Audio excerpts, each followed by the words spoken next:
हिंदी में यूपीएससी की तैयारी से संबंधित प्रोग्राम्स को देखने के लिए सब्सक्राइब करें स्टडी IQIAS हिंदी।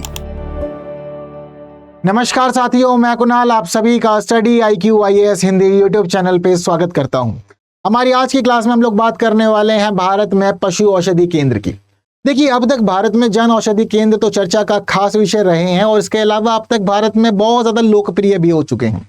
लेकिन अब जिस प्रकार की लोकप्रियता जन औषधि केंद्रों को मिली है, भारत सरकार चाहती है कि भाई पशुओं के लिए हम लोग बनाए पशु औषधि केंद्र। और देखो, जरूरी भी है क्योंकि स्वास्थ्य समस्याएं और बीमारियां सिर्फ और सिर्फ मनुष्यों का ही विषय नहीं रहा है, ये पशुओं के लिए भी बड़ी ही समस्या रही है और उनके लिए भी इसका उपचार बड़ा महंगा रहा है। अब जिस तरह से हमारी सरकार ने सोचा कि भाई हम सभी लोगों के लिए स्वास्थ्य के बजट को थोड़ा सा हल्का किया जाए, खर्चों को कम किया जाए, इसीलिए प्रधानमंत्री जन औषधि केंद्र शुरू किए गए थे।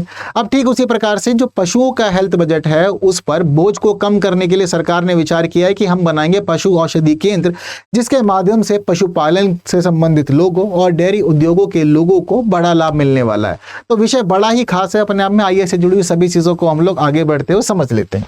तो हमारी जो न्यूज है उसका क्या कहना है, Pashu Aushadhi Kendra, how government plans to improvise its Jan Aushadhi initiative to protect livestock health. Clear है बात सारी। तो देखिए भाई, फिलहाल सरकार शुरू कर रही है पशु औषधि केंद्र।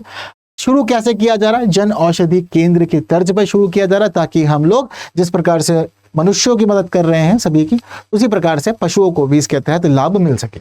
तो हम देख रहे हैं कि फिलहाल अभी हमारी बीते दिनों कैबिनेट की बैठक हुई थी। तो कैबिनेट की बैठक में दरअसल ये सारा का सारा मामला जो है वो अप्रूव किया गया है।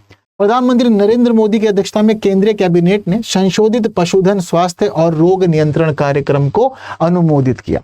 तो देखिए, जो सारी चीजें होने वाली है पशुधन औषधि केंद्र की, ये सब कुछ होगा पशुधन स्वास्थ्य और रोग नियंत्रण कार्यक्रम के तहत। तो जरूरी है कि हम लोग इस कार्यक्रम को अच्छे समझें, क्योंकि आने वाले समय में ये उन सभी लोगों के लिए बहुत ज्यादा खास है जो डेयरी उद्योगों से और पशुपालन से जुड़े हुए हैं। इसके अलावा ये विषय हम लोगों के लिए भी बहुत ज्यादा खास हो जाता है हमारे GS पेपर 3 के लिए, क्योंकि पशुधन की बात जो है वो हम लोग वहीं पर ही होते हुए देखते हैं। आइए इससे जुड़ी हुई सभी चीजों को हम लोग अच्छे समझते हैं। सबसे पहले जरूरी है कि हम लोग ये जानते हैं कि पशुधन स्वास्थ्य और रोग नियंत्रण कार्यक्रम किस प्रकार का कार्यक्रम है और क्या क्या चीजें इसके तहत है। तो देखिए, दरअसल पशुधन स्वास्थ्य और रोग नियंत्रण कार्यक्रम जो है, इसके तहत 3 घटक हैं और 3 घटकों के अलावा इसके 3 उप घटक भी हैं। तो इसके जो 3 घटक हैं उनमें पहला है राष्ट्रीय पशु रोग नियंत्रण कार्यक्रम, दूसरा है पशुधन स्वास्थ्य एवं रोग नियंत्रण, तीसरा है पशु औषधि। देखो, अभी तक की स्थिति ये थी कि राष्ट्रीय पशु रोग नियंत्रण कार्यक्रम चलाया जा रहा था, पशुधन स्वास्थ्य एवं रोग नियंत्रण कार्यक्रम भी चलाया जा रहा था, लेकिन पहली बार ऐसा हुआ है कि भाई इस कार्यक्रम के तहत हम देख रहे हैं कि एक घटक बनाया गया है पशु औषधियों का। अभी तक पशुओं की औषधि को लेकर के सरकार बातें करती नहीं थी, चीजों को व्यवस्थित करने के लिए नहीं सोच रही थी और इस प्रकार का कोई भी लाभ देने की नहीं सोच रही थी। तो पहली बार ऐसा हो रहा है कि भाई पशु औषधि का मामला पशुधन स्वास्थ्य और रोग नियंत्रण कार्यक्रम के तहत शामिल किया गया है। तो तीनों के तीनों जो घटक हैं इसके, ये अपने आप में बहुत ज्यादा खास हैं और इंपॉर्टेंट हो जाते हैं। इसके अलावा वही बात करें हम लोग इसके उप घटकों की, तो इसके उप घटक भी 3 है। पहला उप घटक है गंभीर पशु रोग नियंत्रण कार्यक्रम, दूसरा है मौजूदा पशु चिकित्सा अस्पतालों और औषधालयों की स्थापना और उनका सुदृढ़ीकरण करना, तीसरा इसके अंदर उप घटक है मोबाइल पशु चिकित्सा इकाई और पशु रोगों के नियंत्रण के लिए राज्यों को सहायता प्रदान करना। ठीक है, तो ये 3 इसके उप घटक है। तो 2 प्रकार से डिवाइडेड है, घटक और उप घटकों के अंदर। तो ये फिलहाल हमारी सरकार ने क्लियर कर दिया है, नोट डाउन करके जरूर अपने पास रखिएगा। अब देखिए, इस पूरे के पूरे कार्यक्रम को लेकर के सरकार ने पैसा भी अलॉट कर दिया, कह दिया है कि भाई क्या क्या स्थिति रहेगी वो भी आप समझ लीजिए। तो फिलहाल हमारी सरकार आवंटन कर चुकी है और हमारी सरकार ने कुल जो राशि आवंटित की है इसके लिए वो की है 3,880 करोड़ रुपए की। अपने आप में खास मामला है। ठीक है, तो 3,880 करोड़ रुपए की राशि जो है वो केंद्र सरकार ने इसके ऊपर अलॉट कर दी है। लेकिन ये जो राशि है, ये राशि वर्तमान वित्त वर्ष और अगले वित्त वर्ष दोनों के लिए है। वर्तमान वित्त वर्ष हमारा 24-25 है, अगला वित्त वर्ष अब शुरू होने वाला है 2025-26 का। तो इन दोनों ही वित्त वर्षों के लिए ये टोटल अमाउंट अलॉट किया गया है।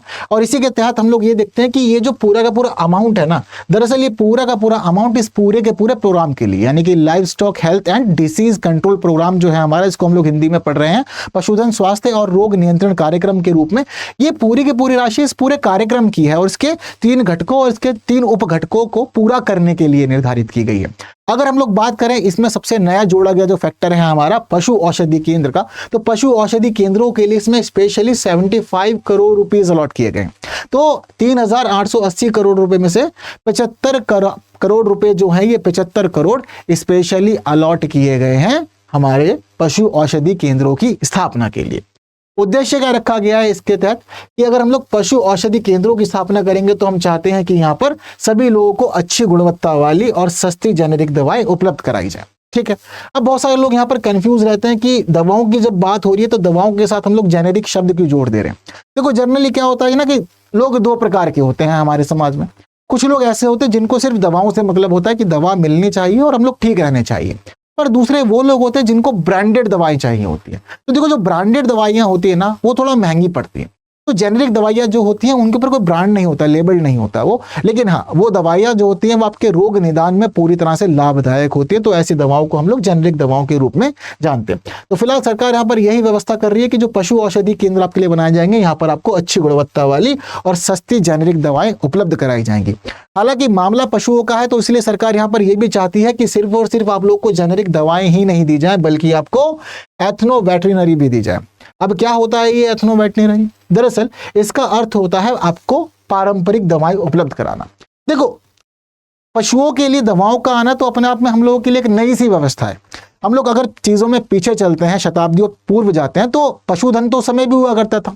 शुरुआत से ही भारत की व्यवस्था में प्रचलन रहा है कि हम लोग भाई पशुपालन करें, उसके अनुसार अपने जीवन जिएं और अपने जीवन के तहत महत्वपूर्ण आधार बनाए पशुओं को। लेकिन क्या उनके उपचार के साधन शुरुआत से ही दवाओं के रूप में उपलब्ध थे? तो इसका जवाब रहेगा बिल्कुल नहीं। रीजन क्या कि पशुधन तो हमारे पास था लेकिन इसके उपचार में हम लोग प्राकृतिक का इस्तेमाल किया करते थे। तो हमारे पास में प्राकृतिक औषधियां हुआ करती थी, हम उसी के माध्यम से पशुओं को उपचार दिया करते थे। तो यहाँ पर हमारी सरकार मानती है कि ठीक है जेनेरिक दवाएं आ गई हैं, नई दवाएं आ गई हैं जिसके माध्यम से हम पशुओं का उपचार कर लेते हैं, लेकिन जो हमारी पारंपरिक दवाएं हैं वो भी विफल नहीं है, वे भी बहुत अधिक कारगर हैं पशुओं के उपचार के लिए। तो ऐसी स्थिति में जरूरी है कि हम जेनेरिक दवाएं तो दें लेकिन अपने पारंपरिक ज्ञान को पीछे ना छोड़े, तो पारंपरिक दवाओं को भी हम लोग साथ साथ लेके चलें।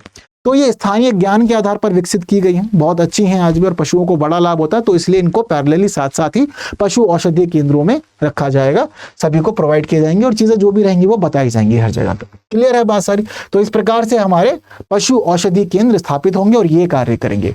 हालांकि सोचने वाली बात यह है कि ये पशु औषधि केंद्रों के संचालन का कार्य या संचालन की जिम्मेदारी किसके ऊपर जाएगी? तो फिलहाल यहाँ पर 2 अलग अलग विभागों को चुना गया या समझ लीजिए संस्थाओं को चुना गया या 2 अलग अलग क्षेत्रों को चुना गया।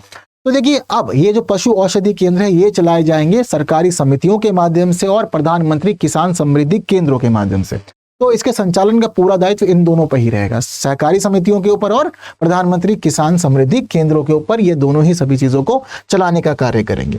अब हम लोगों को भारत में क्यों आवश्यकता है पशु औषधीय केंद्रों की, ये भी समझना होगा। क्यों जरूरी है, क्यों चाहिए हमें प्रधानमंत्री औषधीय केंद्र यानी कि प्रधानमंत्री पशु औषधि केंद्र क्यों चाहिए? तो देखिए इसके पीछे कई सारे रीजन हैं जो हमें बताते हैं कि भारत में पशु औषधि केंद्रों की स्थापना की जानी चाहिए। तो सबसे पहले समझते हैं कि भारत के अंदर जो पशुधन की स्थिति है वो क्या है। तो देखिए हमारे पास फिलहाल जो आंकड़े मौजूद हैं वो 20वीं पशुधन जनगणना के हैं और 20वीं पशुधन जनगणना हमें ये बताती है कि भारत में पशुधन की आबादी 535.78 मिलियन है। ये कब का आंकड़ा है? 2019 का आंकड़ा आप लोग के पास अभी है फिलहाल। ठीक है, तो 20वीं पशुधन जनगणना हमें बताती है कि 2019 में भारत के अंदर 535.78 मिलियन पशुधन की आबादी थी।